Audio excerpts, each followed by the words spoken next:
Rippaverse scribe Chuck Dixon slams comic book industry's ideological pandering to female readers, saying they think third-wave feminist stories are going to bring the girls back.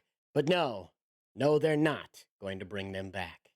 He's very right. He's very right about that. This story comes to us from Spencer Baculi over at Bounding Into Comics.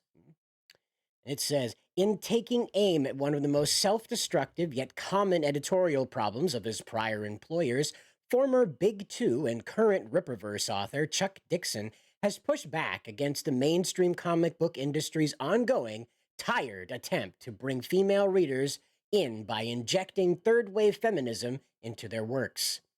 As according to the veteran creator, not only does this rhetoric miss exactly what said demographic actually enjoys about comics, but it also actively turns the lady folks away. That's right. Who doesn't want to be like the 15th copy of Carol Danvers, right? Who doesn't want to be another man-chinned Carol Danvers copy, right? A copy of a copy. Sounds great. The Alpha Core writer offered these thoughts while speaking to his artistic collaborator in his Clinton Clash graphic novel, Brett R. Smith, during the second episode of the latter's Bounding Into Comics exclusive livestream, Escape from the Future. That's right. Therein, at one point during the pair's discussion, discussion of Dixon's first comic book for the Rippaverse, Brett Smith brought his frustrations with how the current comic book industry has abandoned its key male demographic, asserting to his guest, quote, something else we've talked about is that it's always been male-centric, or it's an industry which has been driven by male readers. It's been driven by boys. It's a timestamp right here if you'd like to check it out on the article a little later. However, before Brett could finish his sentence, Dixon playfully interrupted by saying, not always, not always. In the 50s and 60s, it was girls buying the comic market. Archie, young romance, sold 3.5 million copies a month for years. You had lots of romance titles. You had Archie, and girls were reading regular comics too. They were reading Little Lulu and Uncle Scrooge and Green Lantern. My sisters read Green Lantern because they thought Hal Jordan was cute. Says Chuck Dixon. My sisters didn't read Green Lantern. That was Chuck's. They weren't that cool.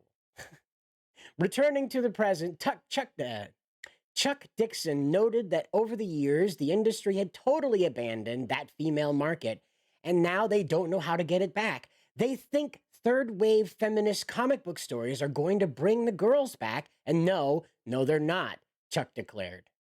Because girls, your female readership, I was successful on Nightwing Volume 2 because I was writing the kind of stories girls like too, where there's a lot of inner relationship. It was more dense in plot. It wasn't just about guys punching each other. It had that, but it wasn't all about that, you see. Same thing for Spider-Man. Spider-Man was successful for so long because of the soap opera elements, and I call these soap opera elements, but that's kind of a pejorative. It's more of a complex human relationship thing. Women like reading about that stuff, and guys kind of like it too.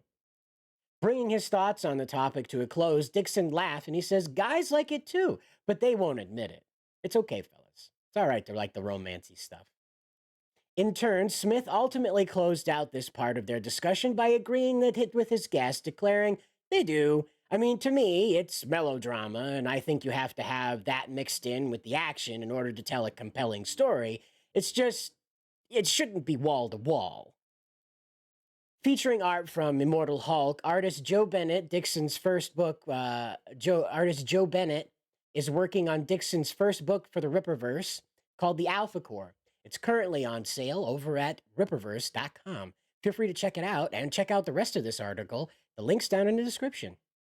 We'll see you in the next one. And at the time of this recording, it is before Christmas, so we here at Bounding Into Comics would like to wish you and yours a very Merry Christmas.